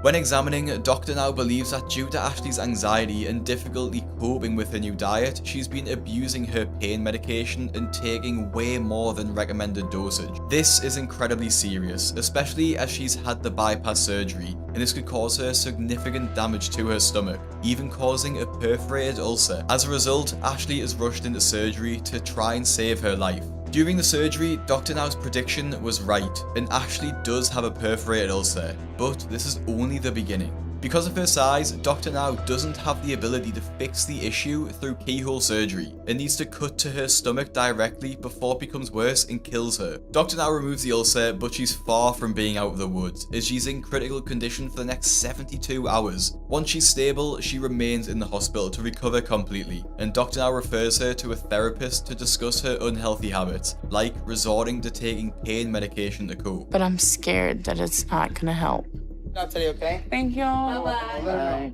And I'm gonna have to return to food at some point. Therapy works well for Ashley, as she is so open about her issues and her mistakes that it's almost easy for her to self-reflect and realize her addiction to food. She continues to make amazing progress at home, as almost a year into the program, she is 200 pounds down, making her 527 pounds, and it's definitely noticeable. She looks a lot thinner than at the start of the episode and has a lot of loose skin from the weight loss. I've been working hard this past month to walk as much as I can.